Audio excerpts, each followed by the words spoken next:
Mesdemoiselles, Messieurs, bonjour. Nous nous retrouvons pour étudier les articulations de l'épaule.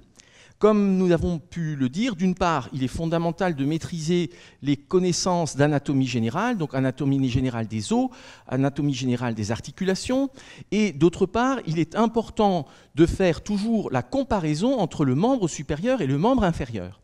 Pour le membre inférieur, la ceinture cingulum, donc le pelvis osseux, est collé, articulé directement avec la colonne vertébrale et donc a très peu de mobilité, ce qui fait qu'au niveau du membre inférieur, il y a en gros simplement l'articulation coxo-fémorale. En revanche, au niveau de l'épaule, les choses vont être plus complexes puisque la ceinture scapulaire, donc du membre supérieur, est composée de deux éléments, clavicule et scapula, et ces éléments sont mobiles sur le tronc et non articulés avec la colonne vertébrale, ce qui fait que ça va donner un degré de liberté de plus. Nous allons pour cela faire une vue qui rappelle cette ceinture scapulaire. Et nous allons mettre, tout d'abord sur cette vue antérieure, nous allons mettre la clavicule ici qui est allongée et qui vient former par définition la limite entre le cou et le tronc, la région pectorale qui sera en dessous. Nous voyons ici cette clavicule qui classiquement a la forme d'un S allongé italique, qui va avoir d'abord une convexité antérieure, puis une concavité antérieure, comme vous pouvez facilement le voir sur vous-même. L'extrémité médiale de la clavicule est renflée et bien palpable également sous la peau. Donc c'est un os qui est directement sous-cutané, et donc lors de fractures de la clavicule, on peut facilement avoir des fractures ouvertes, soit des fractures ouvertes par mécanisme externe, c'est l'agent contendant ou de choc qui vient ouvrir la peau et fracturer la clavicule, ou alors des fractures ouvertes par mécanisme interne, où la fracture vient perforer la peau de l'intérieur vers l'extérieur. Nous sommes ici sur une vue antérieure avec ce qui est médial vers la droite, donc en l'occurrence ce sera droit, et le haut ici, et donc une vue antérieure. Voici cette clavicule qui est entièrement palpable sous la peau et dont la courbure est variable suivant les gens, et donc classiquement en vue supérieure un S italique allongé qui vient se former sur cet os. Et nous allons trouver ensuite latéralement l'articulation qui viendra se faire avec l'acromion, qui est une partie de la scapula, comme nous allons le voir dans un instant. Voici ici l'acromion. Et nous allons trouver en dessous, appartenant toujours à la ceinture scapulaire, nous allons trouver la région de la cavité glénoïdale. Nous reverrons bien sûr l'ensemble de ces éléments. La cavité glénoïdale qui correspond à l'acétabulum, que nous voyons ici globalement en enfilade. Cavité glénoïdale. Puis ce sera ici, vu de l'avant, le bord supérieur de la scapula avec un relief qu'on appelle le processus coracoïde. Coracos, c'est le corbeau. Processus coracoïde, ici, qui présente un coude. Puis, c'est le bord supérieur de l'os. Nous trouvons ensuite le bord ici latéral de l'os qui est renforcé, qui forme ce qu'on appelle parfois un pilier et qui a une forme variable suivant les sujets, qui est parfois droit, parfois concave, parfois convexe. Nous arrivons ici au bord médial de l'os avec une partie supérieure, puis une coudure qui mène vers la partie inférieure. Là aussi, c'est une forme qui est très variable suivant les personnes. Nous allons trouver, d'un point de vue articulaire, nous trouverons du cartilage articulaire ici sur l'extrémité médiale de la clavicule qui est renflée. Donc cartilage articulaire, nous reverrons bien sûr cela dans un instant. Puis nous aurons ici du cartilage articulaire au niveau de l'extrémité latérale de la clavicule, au niveau de la face médiale de l'acromion. Puis nous trouverons du cartilage articulaire également ici sur la cavité glénoïdale de la scapula. Nous pouvons prolonger le relief ici de l'acromion, qui est la partie la plus latérale que l'on sent à la partie haute de l'épaule, acromion, qui appartient ici à la scapula et qui est en fait une forme de prolongation de l'épine de la scapula. Cet acromion est donc bien la limite latérale. Souvent, les gens pensent parfois que la limite latérale, c'est le bout de la clavicule. Non, il y a la clavicule, puis l'acromion qui appartient à la scapula. Il y a ici donc deux pièces dans cette ceinture scapulaire, ou cingulum, d'un point de vue anatomie générale, et ces deux pièces sont des homologues de ce qui se passe au niveau du pelvis. Nous pouvons ici faire un tout petit schéma de rappel. Nous aurions ici donc, ça peut être sur n'importe quel tétrapode, où nous avons ici donc la clavicule. Nous avons ensuite la scapula. Donc je fais quelque chose de très schématique dans la mesure où c'est quelque chose qui est ici de l'anatomie générale et pourrait être dans quasiment n'importe quelle espèce. Et nous pouvons voir que la clavicule est une des trois parties de la ceinture scapulaire initiale, et nous allons la mettre en jaune. Clavicule, premier élément. Et cette clavicule qui vient en avant s'articuler sur le sternum, et donc sur la ligne médiane antérieure, va être l'homologue du pubis. Clavicule ici, qui est l'homologue du pubis. Je vous rappelle aussi ce que nous avons vu donc en anatomie générale. Si nous avions ici l'os coxal d'un point de vue primitif, qui serait centré par l'acétabulum, nous avons d'un point de vue primitif vers l'avant, ici, donc 3 points, et vers l'avant, je le mets également en jaune, nous avons le pubis qui va donc rejoindre la ligne médiane en avant pour s'articuler avec le côté opposé, formant la symphyse pubienne.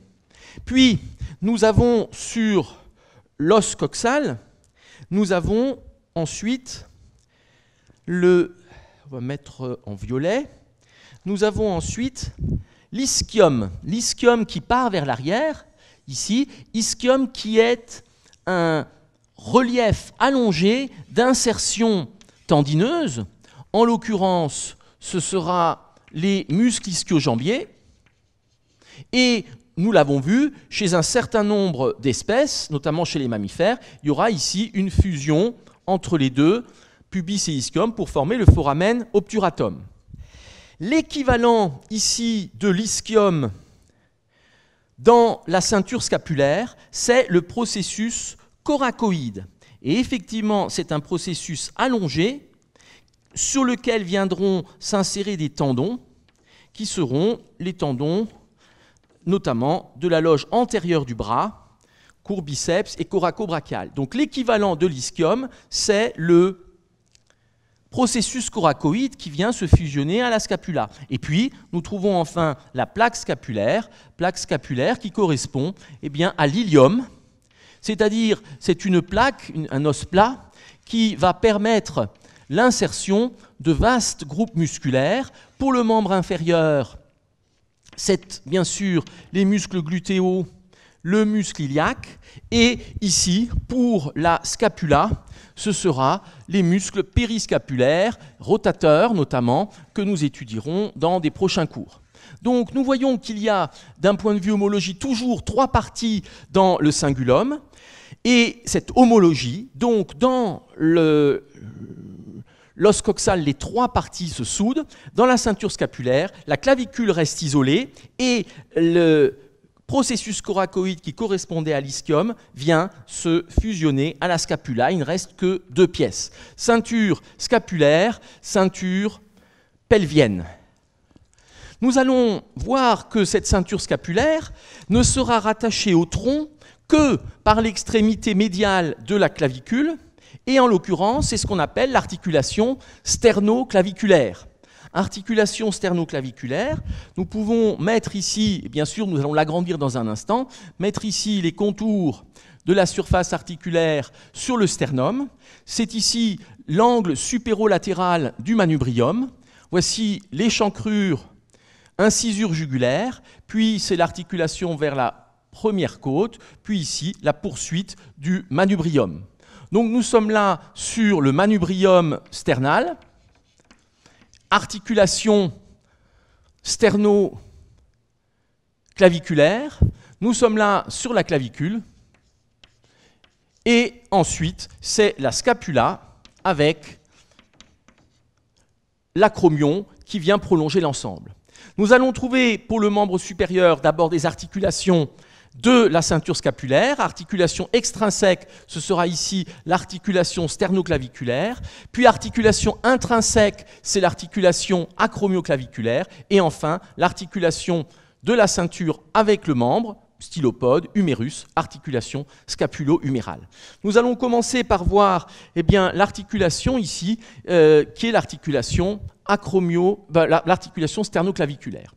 Nous allons faire un agrandi pour cela et faire une coupe dans cette articulation sternoclaviculaire. Voici ici donc l'extrémité médiale de la clavicule qui est renflée sur son extrémité médiale, renflée. On parle parfois de la tête de la clavicule. C'est ici une coupe frontale, donc qui va passer dans l'articulation. Nous aurons ici ce qui est latéral, donc la gauche, le haut, ici, et c'est donc une vue antérieure. C'est ici une coupe, nous trouverions l'os cortical de la clavicule avec une forme de canal centromédulaire, puis nous trouverions ensuite ici l'os cortical qui enveloppe l'extrémité médiale et de l'os spongieux avec ici des travées dans l'os spongieux. Je ne reviens pas sur les descriptions générales de ces os. Cette extrémité médiale qui est ici coupée est encroûtée entre guillemets de cartilage et ce sera là dans le plan classique d'une articulation, surface articulaire, puis nous trouverons les moyens de contention, puis nous trouverons moyens de glissement et les mouvements. Surface articulaire proximale de cette première articulation ici, qui est l'articulation que nous décrivons, qui est l'articulation sternoclaviculaire. Nous avons donc cette surface articulaire claviculaire, et cette surface a une forme de selle. Forme de selle, donc ce sera une articulation sellaire. Nous en redirons un mot dans un instant. Et en regard, nous allons trouver, et volontairement le mettre à distance, nous allons trouver l'incisure claviculaire du manubrium sternal, qui va correspondre à une selle inversée et qui n'est pas aussi couvrante que le volume de l'extrémité de la clavicule. C'est-à-dire qu'il y a toute une partie de l'extrémité médiale qui est découverte et qui correspondra à la capsule. Voici ici l'incisure claviculaire du manubrium sternal. Nous sommes sur une coupe recouverte de cartilage hyalin, cartilage articulaire, et ceci vient se poursuivre avec l'incisure jugulaire donc, qui forme la partie basse du cou et qui viendra rejoindre le côté opposé. Puis, nous trouvons en dessous une prolongation avec la surface costale. C'est l'articulation avec le premier cartilage costal. Nous sommes toujours sur le manubrium. Puis ensuite, nous trouvons ici le bord latéral du manubrium. Donc ici, nous serons pareillement dans de l'os spongieux, manubrium sternal. Puis en dessous, nous aurons l'angle de l'ouïe, articulation manubrio-corporéale du sternum. Donc ici, manubrium en coupe. Manubrium du sternum. Nous allons placer également le premier arc costal qui a son extrémité antérieure qui est cartilagineuse. Comme vous le savez, l'ensemble de l'arc costal n'est pas ossifié. Ici, articulation avec donc le cartilage costal. Et c'est ce qu'on appelle un arc chondrocostal. Donc il y a une partie osseuse, une partie cartilagineuse, qui sera bien sûr transparente aux rayons X. Voici ici le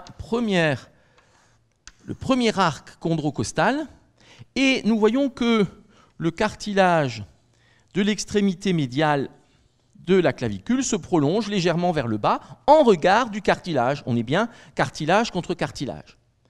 Donc nous avons des surfaces qui sont sellaires, Et je vous rappelle qu'une selle, par définition, l'articulation sellaire, c'est quelque chose qui est concave dans un sens et convexe dans l'autre. Voici ici une surface de type sellaire, concave dans un sens et convexe dans l'autre. Et donc, nous aurons là uniquement 2 degrés de liberté, comme nous l'avions vu en anatomie générale. On peut ici glisser sur la pente, on le redira avec les mouvements. Vous vous imaginez assis sur une selle de cheval, vous pouvez aller à droite, à gauche, et vous pouvez aller en avant et en arrière, mais vous ne pouvez pas faire de rotation axiale. Donc articulation sellaire, ici c'est coupé, donc on est convexe dans un sens, concave dans l'autre, à 90 degrés, et bien sûr la conformation inversée au niveau de la clavicule et du sternum.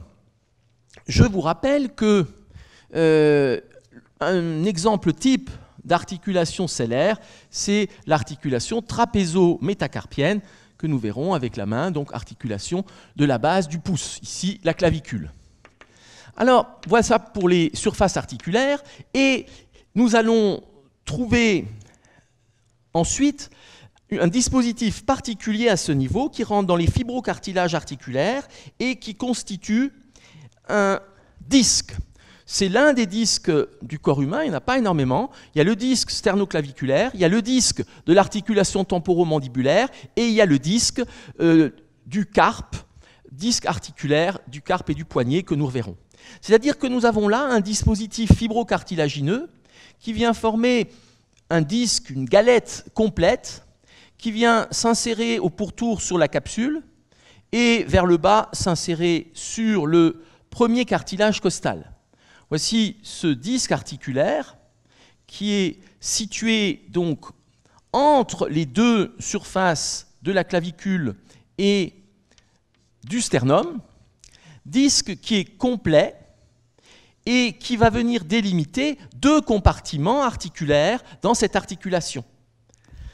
Moyen de contention, c'est une articulation synoviale, eh bien ce sera une capsule que nous allons trouver ici vers le haut, qui englobe l'extrémité médiale de la clavicule et qui vient s'insérer sur le manubrium. Voici la capsule de l'articulation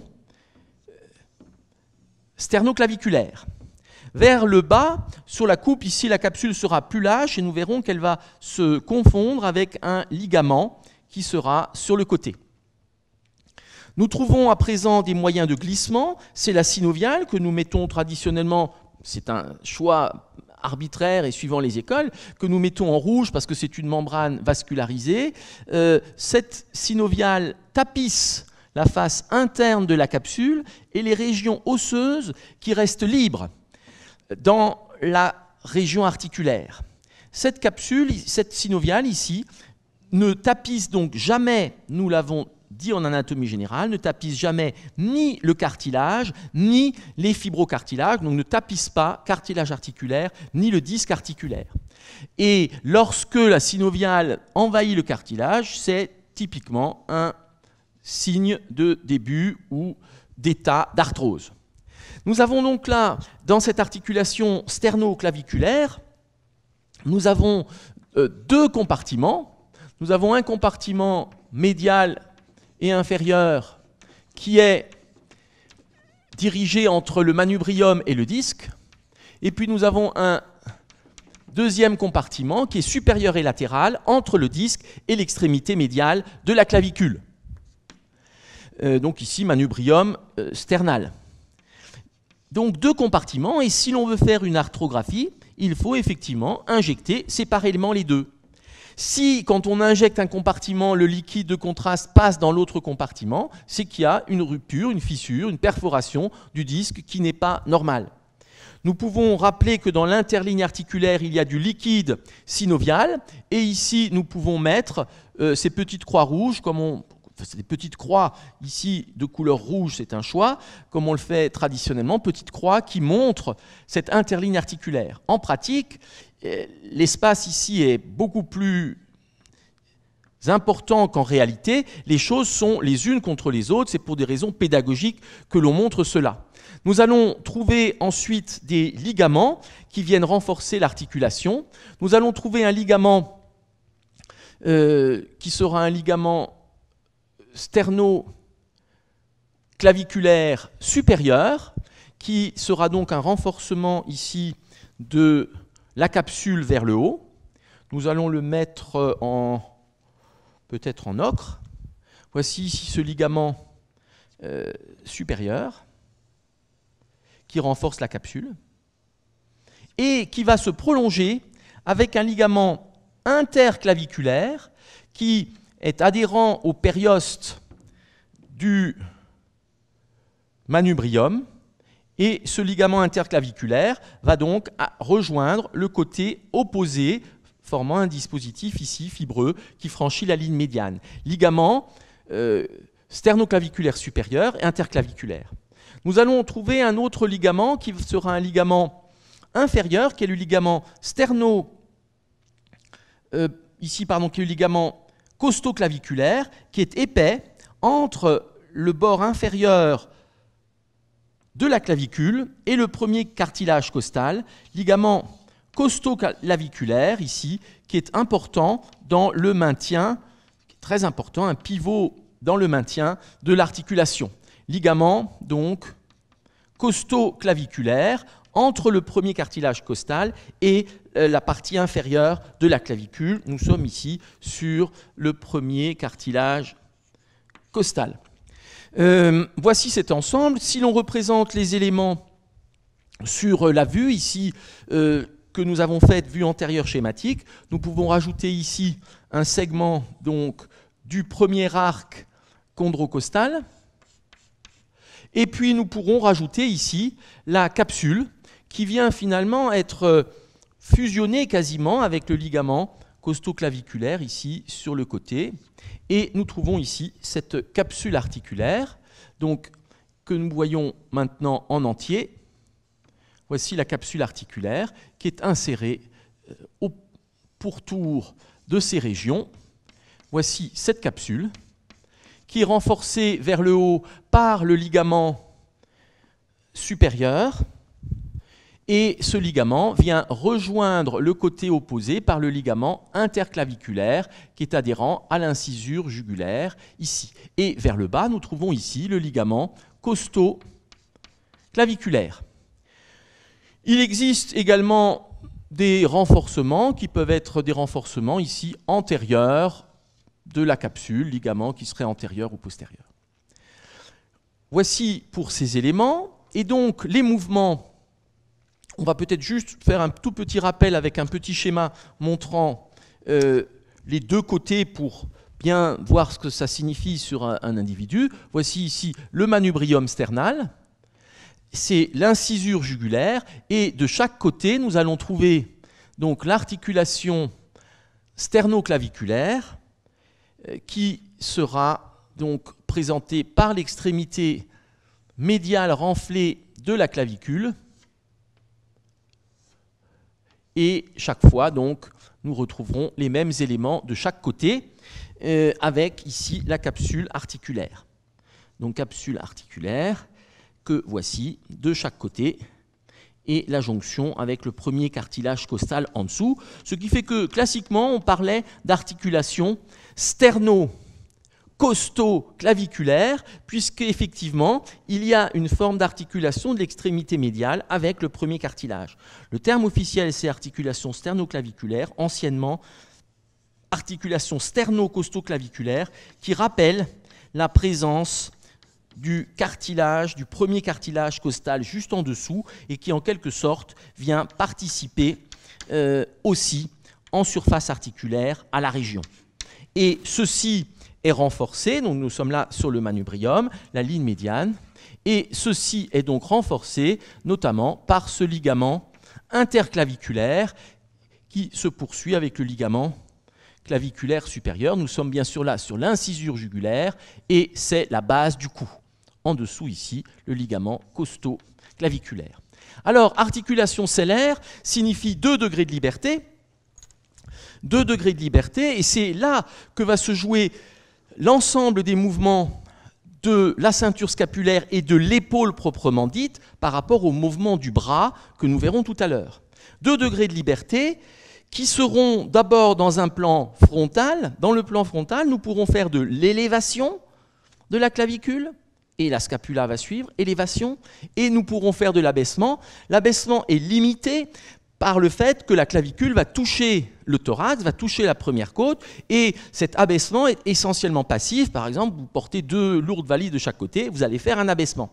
Mais c'est limité. Élévation, abaissement dans le plan frontal. Puis, dans le plan axial, dans le plan horizontal, on pourra faire de l'antépulsion et de la rétropulsion. Antépulsion, on amène la clavicule en avant, rétropulsion, on l'amène en arrière.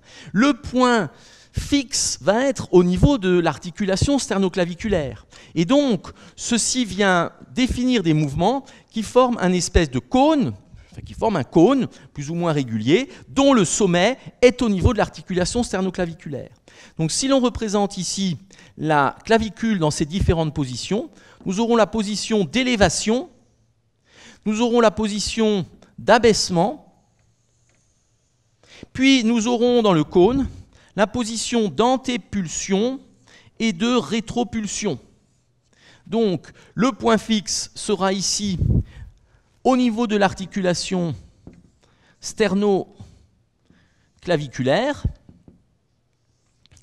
et c'est la partie latérale de la clavicule ici qui vient décrire le cône. Et dans ce cône, nous avons donc le point supérieur, élévation, un point inférieur, l'abaissement. Nous sommes là dans le plan frontal. Dans le plan axial, nous avons l'antépulsion en avant, la rétropulsion en arrière. C'est les 2 degrés de liberté d'une articulation cellaire.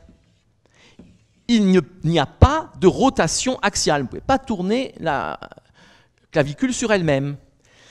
Il ne faut pas confondre le fait que ça tourne ici, formant un cône, mais ce sont bien des mouvements élémentaires, élévation, rétropulsion, abaissement, antépulsion. Ceci vient donc décrire un mouvement de circumduction, qui est ce mouvement composé, élévation, rétropulsion, abaissement, antépulsion, et vous pouvez tourner. C'est ce qu'on appelle donc la circumduction, mais rouler des mécaniques, c'est le fait de faire de la circumduction au niveau de la clavicule, donc élévation, antépulsion, abaissement, rétropulsion. Voici pour cette articulation sternoclaviculaire qui est fonctionnellement très importante, et bien sûr quand on a des processus pathologiques à ce niveau, on est très gêné. Nous avons parlé ensuite bien de ces fractures possibles au niveau de la clavicule qui vont bien sûr amener un déséquilibre de l'ensemble et qu'il conviendra de réparer.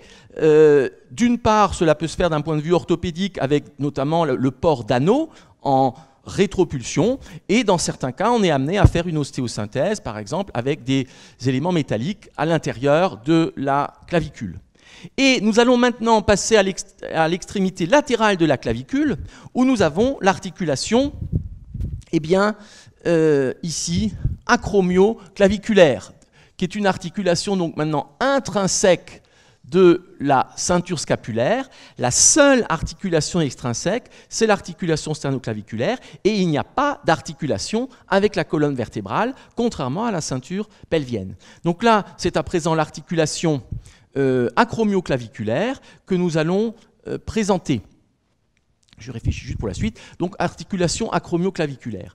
Cette articulation est une articulation synoviale de type plane, c'est-à-dire qu'il y aura très peu de mouvement. C'est une simple élasticité que nous allons trouver à ce niveau-là. Et ceci permettra à la ceinture scapulaire de s'adapter sur la forme du thorax, puisqu'elle peut bouger et suivant les mouvements. Donc, nous ferons quelque chose de très simple à ce niveau, sans détailler grandement les éléments. Donc, pour cette articulation acromioclaviculaire, nous allons trouver ici l'acromion, qui va porter à sa partie médiale une surface articulaire qui est légèrement oblique. Je n'entre pas obligatoirement dans le détail ici. Et ici, la partie latérale de la clavicule qui est aplatie. L'acromion est une lame aplatie du haut vers le bas, nous le reverrons. L'extrémité médiale de la clavicule est renflée, globuleuse. Ici, latéralement, c'est une partie plate. C'est de nouveau ici une coupe donc, dans cette articulation qui est l'articulation acromioclaviculaire.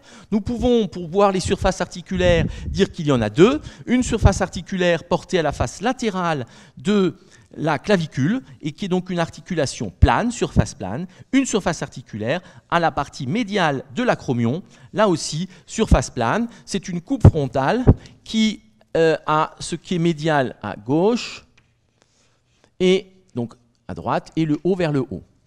Nous allons trouver une capsule articulaire qui est serrée,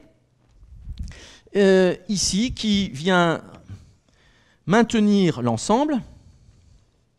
Et il existe assez fréquemment, c'est une variante, on verrait à peu près 30% des gens, il existe un fibrocartilage de type ménisque que l'on peut trouver à ce niveau, qui n'est pas constant, mais qui est classique. Donc un petit ménisque ici, donc, qui a la coupe à une forme triangulaire.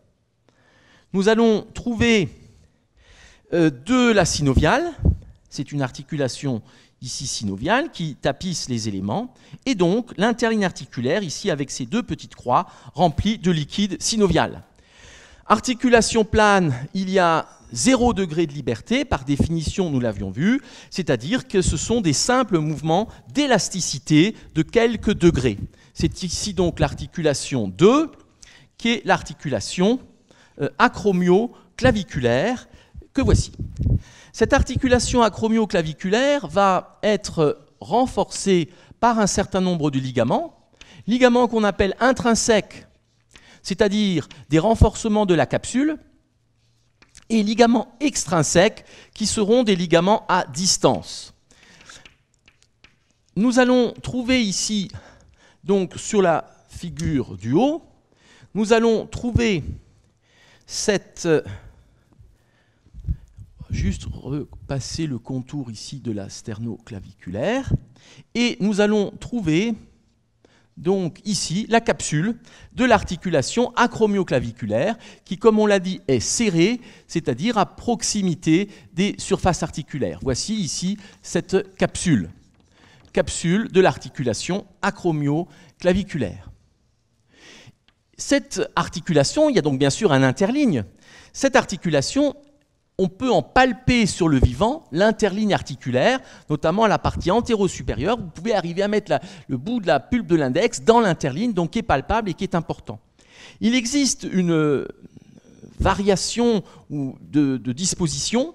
Chez certaines personnes, il y a un alignement complet entre le bord supérieur de la clavicule et l'acromion, et chez certaines personnes, il y a un décalage, c'est-à-dire que vous avez une marche d'escalier, vous avez ici l'acromion, et la clavicule qui est un petit peu au-dessus. Ceci est important à noter par rapport au contour cutané, et notamment pour différencier cela d'une luxation. Donc, le plus simple est en général de comparer les deux côtés. Quand vous avez une marche, elle est en général des deux côtés. Et aussi, bien sûr, est-ce qu'il y a une notion de traumatisme entre les deux? Donc, cette disposition en marche d'escalier pourrait faire penser à un aspect de luxation, mais il peut, chez certaines personnes, être normal. Donc vous avez ici, très visiblement, le décalage entre les éléments. Quand il y a une entorse et une luxation, entorse qui va amener une instabilité, vous allez avoir la clavicule qui a tendance à remonter vers le haut, par la traction des muscles de la région, et avec une notion qu'on appelle parfois la touche de piano. Quand vous appuyez sur la clavicule, vous pouvez la redescendre. Donc ici, attention à cette disposition qui peut soit être pathologique, une luxation, donc avec entorse grave et rupture de la capsule, soit chez certaines personnes, une marche d'escalier qui est normale. Donc il faut comparer les deux côtés. Voici pour cette articulation acromioclaviculaire, et nous allons maintenant passer à l'articulation scapulo-humérale, qui est la plus importante. C'est l'articulation du bras, c'est l'homologue de l'articulation coxofémorale. Ce sera une articulation sphéroïde, c'est-à-dire sphère pleine dans sphère creuse, et nous allons trouver toute une série d'homologies entre le membre supérieur et le membre inférieur. Donc, sphéroïde, je vous rappelle, si on fait un petit schéma, ça va être donc une sphère pleine. On va la mettre tout de suite en cartilage, en bleu. Une sphère pleine, enfin c'est plus exactement une portion de sphère pleine qui va venir s'articuler dans une portion de sphère creuse. Ça, c'est la définition d'une articulation sphéroïde et ici portée par l'os. Alors, lorsque l'on regarde ce qui se passe au niveau de l'articulation scapulo-humérale, nous allons trouver un tiers de sphère pleine,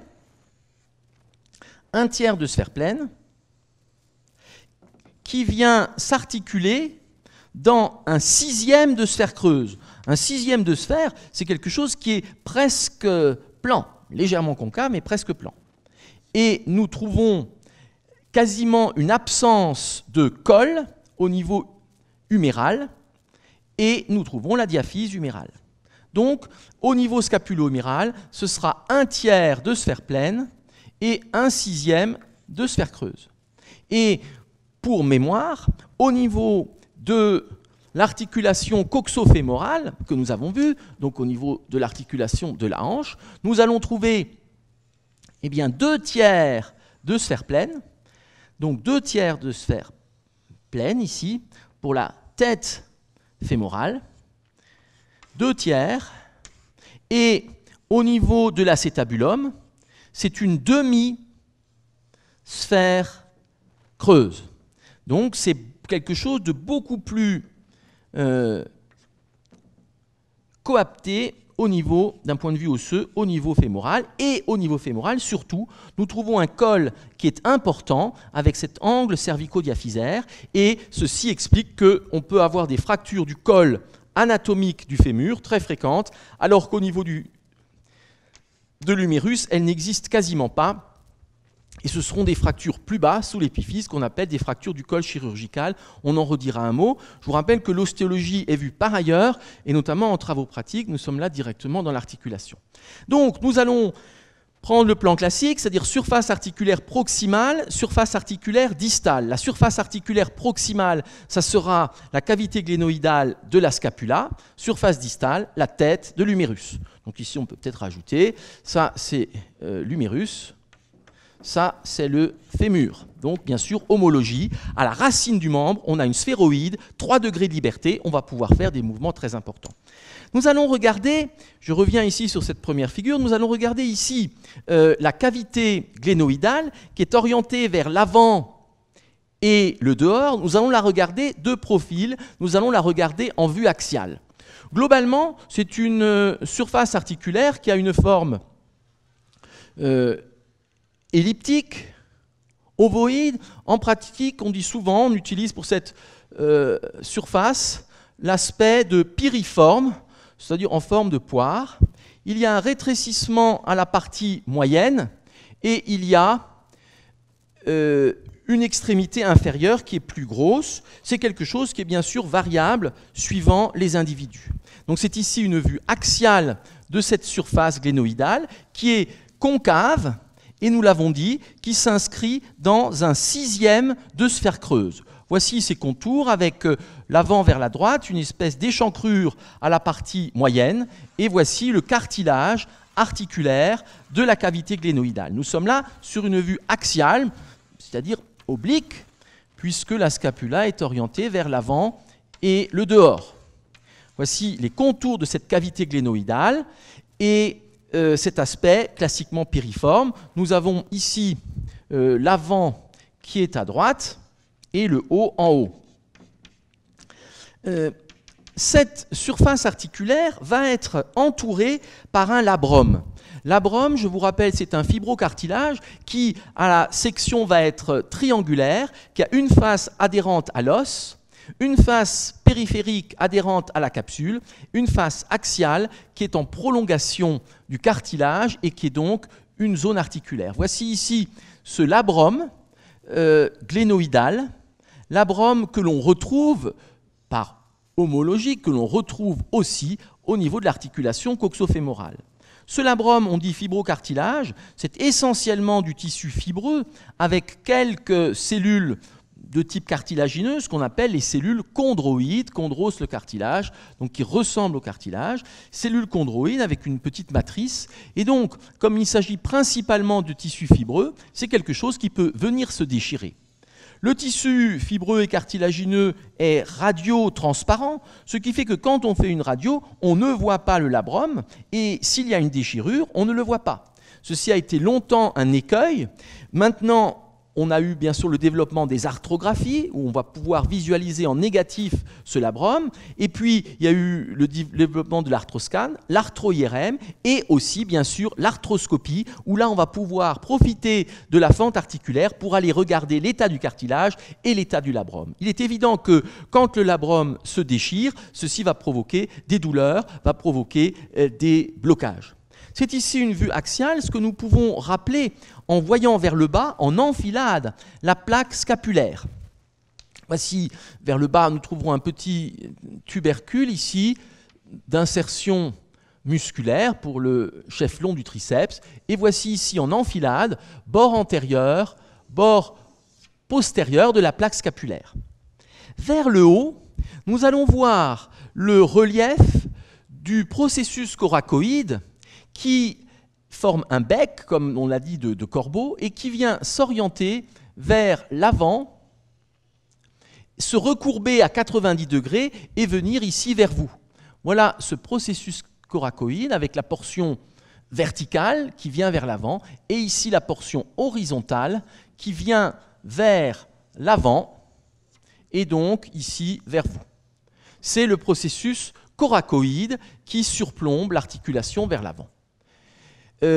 Sur la vue antérieure, je vous rappelle, nous avons la cavité, petit schéma, nous avons ici la cavité glénoïdale, donc qui est vue en avant, en vue antérieure, et donc en enfilade. Voici le bord latéral de l'os, voici ici la région du processus coracoïde, portion verticale, le coude à 90 degrés, et la portion horizontale que nous voyons ici en fuite, et le bord supérieur de l'os. Donc là, nous avons fait une vue axiale, c'est-à-dire nous regardons les éléments comme ceci d'un point de vue latéral. Et nous allons voir vers l'arrière l'acromion.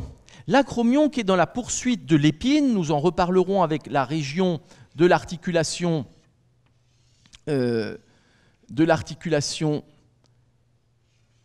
région scapulaire. Ici, je mets l'ombre de l'acromion qui poursuit l'épine. Nous voyons ici, sur la face postérieure, s'implanter l'épine de la scapula qui se recourbe vers le haut, l'avant, sur la partie latérale pour former l'acromion, acromion qui vient ici former une sorte de voûte sur la région de la cavité glénoïdale. Voici ici, donc, cette région, c'est l'épine, c'est ici l'acromion, dans la prolongation. Donc d'un point de vue géométrie, c'est un petit peu difficile à comprendre, mais nous le reverrons avec d'autres éléments et des coupes, et c'est ici la fosse supraépineuse, fosse infraépineuse. Je reviens juste du coup à la vue que nous avions faite avant pour évoquer ces ligaments à distance et mettre justement un ligament dont nous aurons besoin tout à l'heure. Les ligaments à distance, excusez-moi d'avoir ce décalage, donc nous avons parlé de l'articulation acromioclaviculaire et il y a à distance un ligament qui est le ligament coracoclaviculaire qui est tendu entre le processus coracoïde et la clavicule. Ligament coracoclaviculaire qui est composé de deux éléments, un élément qui est latéral et qu'on appelle le ligament trapézoïde, qui laisse une empreinte sur la face inférieure de la clavicule, et un ligament médial ici qu'on appelle le ligament conoïde. L'ensemble du ligament conoïde et du ligament trapézoïde vient ici former le ligament coracoclaviculaire qui est tout à fait important dans la stabilité de la région. J'y pense pourquoi ? Parce qu'on est en train de représenter le processus coracoïde ici. Donc, ligament coracoclaviculaire qui renforce l'articulation acromioclaviculaire. Nous pouvons voir qu'il existe un ligament particulier qui est un faux ligament, puisqu'un ligament réunit deux os différents, alors que là, c'est un ligament qui réunit deux parties d'un même os, et c'est ce qu'on appelle le ligament coraco-acromial. Le ligament coraco-acromial est un ligament tendu entre le processus coracoïde et l'acromion, qui vient former une lame fibreuse ici, qui surplombe la région de la cavité glénoïdale et donc de l'articulation scapulo-humérale. Ici, le ligament coraco-acromial, on peut dire acromio-coracoïdien. donc ligament coraco-acromial, qui vient former une voûte ici, au-dessus de la surface articulaire, et qui est important dans la région, venant former ici un défilé ostéofibreux au-dessus de l'articulation. Nous pouvons, donc voici pour ces éléments, et nous pouvons maintenant passer à la description de la surface articulaire distale qui sera la tête de l'humérus. Nous allons pour cela faire deux vues. Nous allons commencer par une vue qui sera simple, qui sera une coupe frontale de l'articulation scapulo-humérale. Nous allons donc sur cette coupe trouver la tête de l'humérus qui sera ici sectionnée. C'est une portion de sphère pleine, nous l'avons dit, un tiers de sphère pleine. Je ne reviens pas sur l'ostéologie qui est vue, donc nous l'avons dit par ailleurs, je ferai juste un petit schéma en dessous. Voici ici la section du cartilage articulaire, un tiers de sphère pleine, cartilage articulaire, cartilage hyalin, de la tête de l'humérus. C'est ici une coupe frontale, et nous trouvons la poursuite de l'os, c'est-à-dire ici le bord médial de l'humérus, un col anatomique qui est extrêmement réduit, et puis latéralement, une région qu'on appelle le tubercule majeur, et qui nous mène ici au bord latéral de la diaphyse humérale. La diaphyse présente donc ici un os cortical et un canal centrodiaphysaire, avec de la moelle, comme nous l'avons vu en anatomie générale, alors que la tête présente une coque d'os cortical qui est réduite avec le rayonnement des travées de l'os spongieux, je n'en mets que quelques-unes, qui s'orientent donc suivant les lignes de force et viennent former un aspect arciforme qui est comparable à celui finalement que les ingénieurs ont repris dans des constructions, notamment par exemple des arcs-boutants de cathédrales ou de constructions métalliques. Ici, je ne représente que quelques-unes des travées osseuses qui délimitent les alvéoles dans lesquelles on trouve également de la moelle, ce qui fait que l'épiphyse ici est en hypersignal.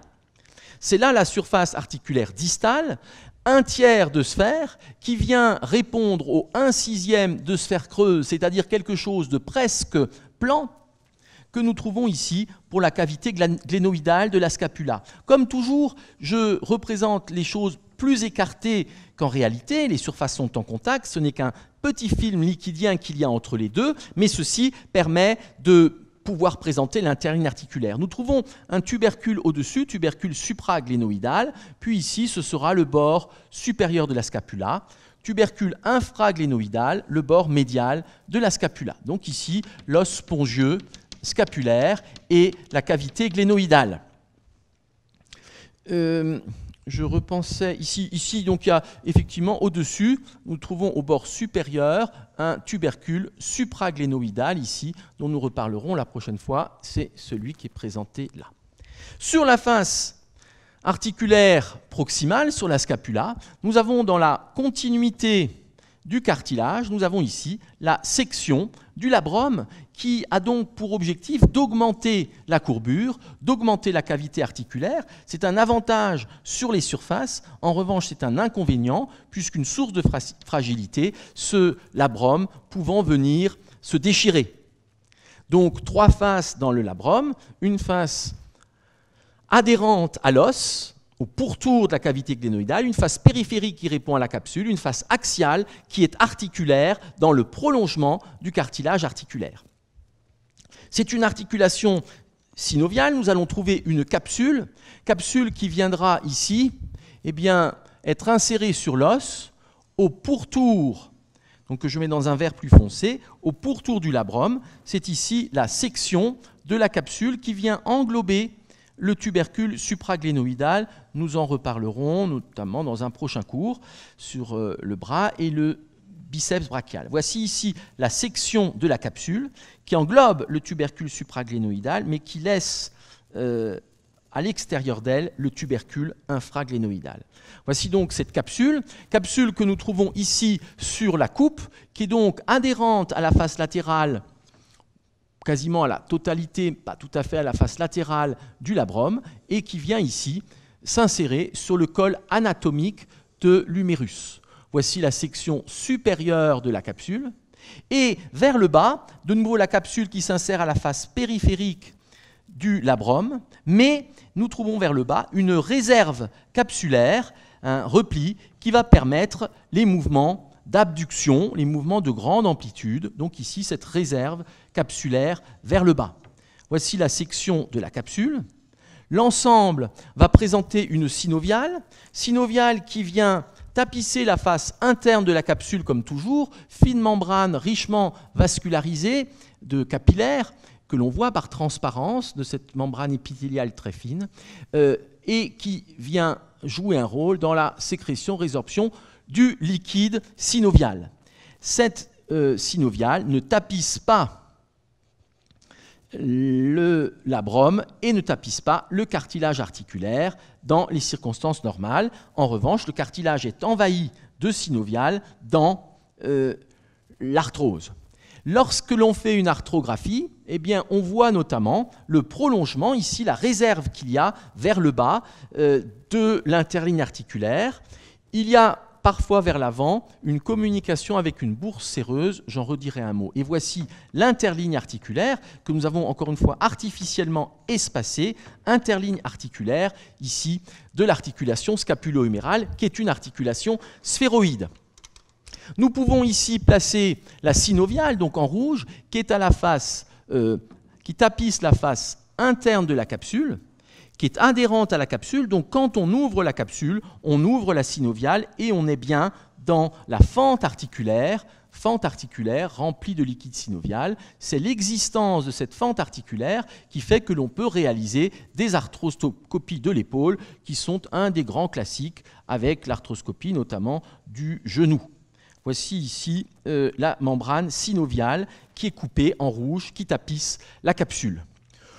Nous pouvons éventuellement, pour la partie distale, faire un tout petit rappel d'ostéologie. On va le faire ici, sur cette extrémité proximale de l'humérus. Donc c'est un tout petit rappel. Nous avons ici la tête de l'humérus. Et cette tête qui s'inscrit dans une sphère a donc un tiers de sphère pleine, qui est recouvert de cartilage, contrairement aux 2 tiers de sphère de la tête, trouvez le bon bleu, de la tête fémorale. Donc ici, tête humérale, donc là c'est une vue entière de l'os, ce n'est plus une coupe, donc ici nous sommes bien sur une coupe frontale, schématique toujours, hein, coupe frontale. Et ici, nous avons l'extrémité proximale de l'humérus avec un col anatomique qui est quasi inexistant, on va dire c'est ici symboliquement 1 mm. Et nous trouvons ensuite le bord médial de l'humérus et latéralement un renflement qui est le tubercule majeur de l'humérus et qui nous mène à la diaphyse. Tubercule majeur de l'humérus qui est supérieur et latéral d'insertion tendineuse, et nous trouvons un relief inférieur et médial qui est le tubercule mineur. Tubercule mineur inférieur et médial, tubercule majeur supérieur et latéral, et entre les deux, nous trouvons ici une gouttière ou sillon qui est le sillon intertuberculaire qu'on appelait aussi le sillon bicipital, nous en reparlerons. En effet, et nous le verrons avec le biceps, eh bien, le tendon du chef long du biceps a une origine intra-articulaire, mais extra-synoviale en règle générale. Ici, on peut faire un petit extrême extérieur. Nous en reparlerons avec l'origine du biceps. Donc, tendon du biceps qui s'insère au-dessus de l'articulation et qui vient ici ensuite cheminer dans le sillon intertuberculaire. Long biceps. Voilà pour ces éléments, et nous allons terminer avec une vue antérieure présentant les ligaments et puis les mouvements de cette articulation. Donc pour cette vue antérieure, nous allons reprendre à peu près les mêmes éléments. Simplement, nous aurons maintenant la capsule qui sera présente. Voici ici la sphère de la tête, ce sera un tiers de sphère pleine. En regard, nous aurons la cavité glénoïdale. Nous trouvons ici le tubercule supraglénoïdal. Nous trouvons le bord supérieur de la scapula. Et nous trouvons ici le processus coracoïde avec son coude à quasiment angle droit et qui vient surplomber l'articulation scapulo-humérale. Vers le bas, c'est le tubercule infraglénoïdal et le bord latéral de la scapula. Nous trouverons ensuite le col qui est donc, nous l'avons dit, extrêmement réduit. Puis nous trouvons le bord médial de la diaphyse humérale. Nous trouvons le tubercule majeur qui est supérieur et latéral et le bord latéral de la diaphyse humérale. Ici donc le tubercule majeur. Ici le sillon intertuberculaire qui est en gros dans l'axe au milieu. Le tubercule mineur d'insertion tendineuse que nous reverrons. Voici donc ces éléments de la face antérieure de l'humérus avec le tubercule majeur et le tubercule mineur. Tubercule mineur ici, tubercule majeur, supérolatéral et le sillon intertuberculaire. Nous pouvons placer maintenant la capsule qui est relativement serrée au pourtour des surfaces articulaires, sauf vers le bas où nous allons trouver une prolongation, une réserve fibreuse pour l'abduction. Voici ici la partie supérieure de la capsule avec, nous le reverrons, le tendon du chef-long du biceps qui est à l'intérieur, et ici la terminaison de la capsule au niveau du col anatomique de l'humérus, avec vers le bas cette réserve fibreuse qui se remplira lors d'une arthrographie. Nous trouvons les fibres de la capsule qui sont ici tendues, principalement dans l'axe perpendiculaire à l'intérim articulaire. Voici donc ces fibres de la capsule. Et nous pouvons représenter la capsule en elle-même. Donc manchon fibreux périphérique complet qui a à peu près une épaisseur de la taille d'un tissu de chemise, voire d'un jeans. Voilà ici cette capsule articulaire scapulo-humérale. Nous sommes là sur la troisième articulation que nous avons vue et qui est maintenant l'articulation extrinsèque vers le membre supérieur, articulation sphéroïde qui va permettre 3 degrés de liberté. Donc ici, nous sommes bien sur l'articulation 3, on essaiera d'y penser à le remettre sur la première vue. Donc l'articulation 3, qui est l'articulation scapulo-humérale, articulation qu'on peut appeler aussi articulation du bras, articulation donc scapulo-humérale. Nous pouvons voir qu'il va y avoir un certain nombre de ligaments qui renforcent cette articulation. Et le premier ligament que nous allons voir est le ligament gléno-huméral. Ce ligament gléno-huméral va présenter 3 chefs. Ligament gléno-huméral supérieur, qui longe en quelque sorte le bord supérieur de la capsule. Ligament gléno-huméral supérieur. Ligament gléno-huméral moyen, qui vient en quelque sorte barrer en diagonale la face antérieure de la capsule. Ligament gléno-huméral moyen, qui vient se diriger vers le tubercule mineur, alors que le ligament gléno-huméral supérieur se dirige vers le tubercule majeur. Et enfin, ligament gléno-huméral inférieur, qui est horizontal au bord inférieur de la capsule, et qui vient rejoindre également la région du tubercule majeur. Donc ligament gléno-huméral ou ligament gléno-huméro au pluriel, le ligament gléno-huméral qui présente 3 chefs, ligament gléno-huméral supérieur, moyen et inférieur. Et vous voyez que quand on penche la tête, on a la description d'une lettre N, et quand on regarde comme ça de face, on a la forme d'une lettre Z. C'est une disposition que l'on retrouve également au niveau de l'articulation coxo-fémorale, comme nous l'avons vu par ailleurs. Donc un aspect spiralé de ces éléments qui renforcent la capsule. Il y a une particularité entre le ligament gléno-huméral supérieur et gléno-huméral moyen. Il y a souvent, ce n'est pas toujours le cas, mais le plus souvent, il y a une perforation de la capsule avec le passage de la synoviale qui vient former un prolongement qui sera une bourse subtendineuse. C'est la bourse subtendineuse du muscle subscapulaire dont nous reparlerons. C'est rare que les bourses séreuses musculaires communiquent, là c'est le cas, ce qui fait que quand on fait une arthrographie, il est normal de voir un remplissage périphérique de cette bourse séreuse, ce n'est pas une déchirure, c'est un aspect normal. Nous allons trouver également, nous pouvons montrer qu'il y a une prolongation du tissu fibreux de la capsule qui va se faire ici pour former un pont sur le sillon intertuberculaire, nous en reparlerons, et c'est ce qu'on appelle le ligament transverse de l'humérus. Je n'insiste pas ici beaucoup sur ces éléments, mais nous le reverrons en plaçant l'origine du muscle biceps. Donc ici un pont fibreux entre les deux berges du sillon intertuberculaire, c'est le ligament transverse de l'humérus qui viendra former un canal ostéofibreux, une coulisse ostéofibreuse pour le ligament, pour le tendon du chef-long du biceps brachial. Nous pouvons voir des ligaments à distance que nous allons mettre pour un premier en ocre, et ce ligament sera le ligament coraco-huméral. C'est un ligament qui part de la pointe du processus coracoïde et qui vient ici rejoindre, souvent en plusieurs faisceaux, rejoindre la capsule. C'est le ligament coraco-huméral. Ligament coraco-huméral que nous voyons ici.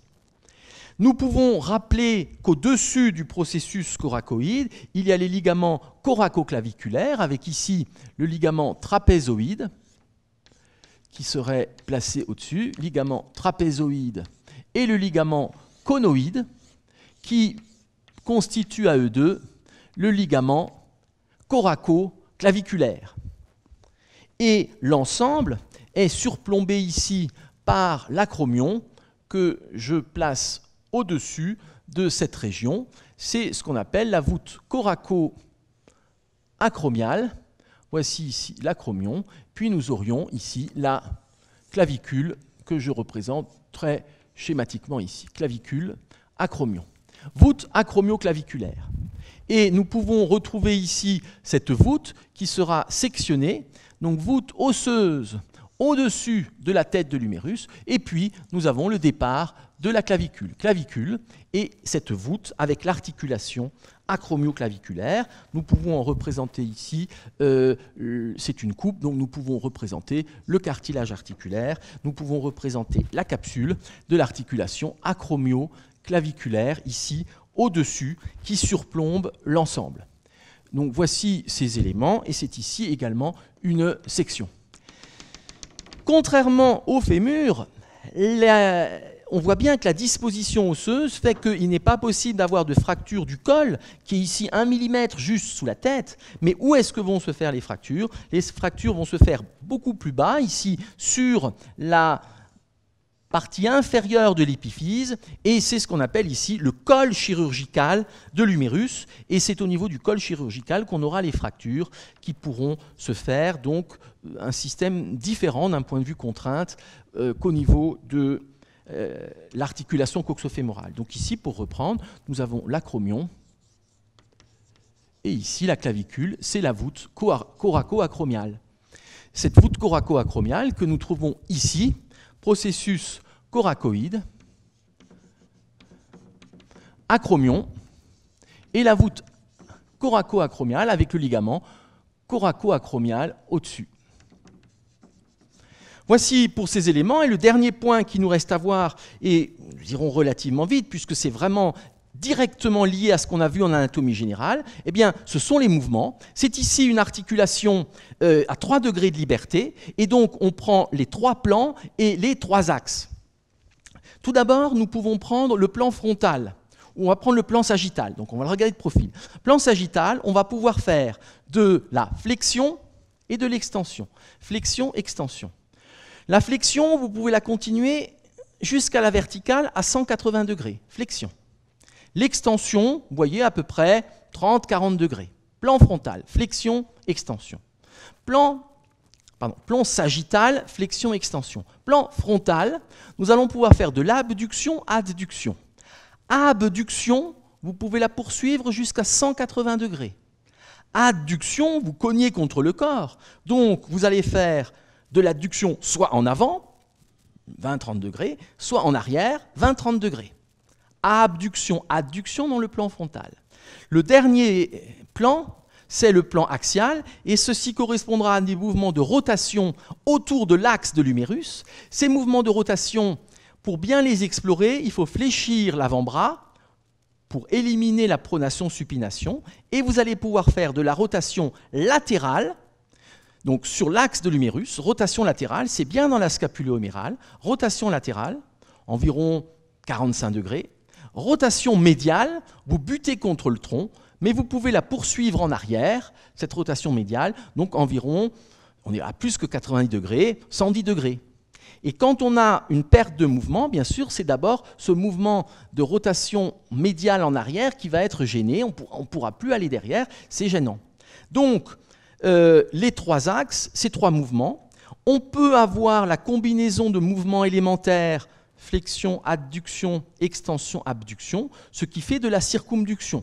Circumduction qui est un mouvement de cône. Le sommet du cône est sur l'articulation scapulo-humérale. La périphérie, c'est l'extrémité du membre. Voilà la circumduction. Circumduction, flexion, adduction, extension, abduction à 180 degrés. Voilà cette circumduction. C'est quasiment c'est un cône qui est quasiment inscrit dans une demi-sphère. Ceci est donc une très grande mobilité. Cette très grande mobilité va nous permettre une grande agilité du membre supérieur, alors que pour le membre inférieur, nous l'avons dit, c'est beaucoup plus serré, 2 tiers de sphère dans 1 tiers de sphère, et là, vous avez un cône qui est beaucoup plus réduit, ce qui fait que les luxations sur le membre inférieur sont rares, alors que les luxations sur le membre supérieur vont être fréquentes, parce que c'est très mal contenu d'un point de vue osseux, c'est presque plan, 1/6 de sphère, 1 tiers de sphère. Et donc, lors de traumatisme, par exemple, si vous tombez en sport, en judo, vous tombez avec le bras tendu, comme ça, en arrière, eh bien, vous allez pousser la tête de l'humérus vers l'avant, qui déchire la capsule, et la tête passe en avant de la cavité glénoïdale, c'est la luxation de l'épaule, luxation scapulo-humérale. Il y a des gens qui ont ça de façon très jeune, quasiment congénitale, et donc qui se la luxent, notamment parfois donc en nageant, ça se luxe tout seul. Le problème, c'est qu'à la longue, vous allez venir abîmer le labrum et amener éventuellement à des douleurs et une arthrose. Et puis, il y a vraiment... Donc ça, c'est une luxation récidivante, chronique. Et puis, il y a vraiment la luxation aiguë où, pour la première fois, vous tombez, vous faites une entorse grave, la tête sort, et il faut donc remettre la tête dans la cavité. Voilà globalement pour ces éléments, articulation importante. Et le dernier point que j'évoquerai, c'est le fait qu'il y a un couplage entre les mouvements de la ceinture scapulaire et les mouvements de la scapulo-humérale. Et c'est ce qui complique bien sûr les choses. Il y a 2 compartiments, contrairement à ce que nous avons au niveau de la hanche. Si nous prenons les mouvements strictement du bras, en gros, on est limité à 90 degrés dans la scapulo-humérale. Au-delà, c'est peu dans la scapulo-humérale. Au-delà, c'est la clavicule qui va monter et la scapula qui va bouger. On peut schématiser cela par 3 petits schémas. Ici, la position standard. Les gens ont des clavicules d'ailleurs plus ou moins horizontales, certains ont une clavicule très horizontale et d'autres très verticale. Et ici, nous présentons la plaque scapulaire de façon très schématique. Donc nous sommes là dans la disposition standard avec la tête de l'humérus et l'humérus ici, position standard, de face. Jusqu'à 90 degrés, la ceinture scapulaire, donc c'est schématique bien sûr, il y a des transitions, mais jusqu'à 90 degrés à peu près, eh bien, nous avons la ceinture scapulaire qui ne bouge pas et on amène ici le bras à 90 degrés, en abduction ou en flexion, ce serait la même chose. À partir de 90 degrés, si vous voulez poursuivre le mouvement, ici on bute contre la voûte coraco-acromiale, si vous voulez poursuivre le mouvement, eh bien, vous allez faire une élévation de la clavicule, donc une mobilité, nous en reparlerons, de la scapula, et là, vous allez pouvoir amener le bras vers le haut jusqu'à 180 degrés. Donc ceci, on le voit très bien en regardant quelqu'un de face. Jusqu'à 60 degrés, la clavicule ne bouge pas. À partir de 90 degrés, elle bouge. Et ensuite, tout le mouvement se fait dans l'élévation de la clavicule. Si vous regardez quelqu'un de dos, eh bien, c'est la même chose. Quand vous faites flexion ou abduction jusqu'à 60-80 degrés, la scapula ne bouge pas. Et à un moment donné, vous voyez la scapula qui vient glisser, remonter et qui permet les mouvements. Nous en reparlerons un petit peu avec la région scapulaire la prochaine fois. Je vous remercie pour votre attention.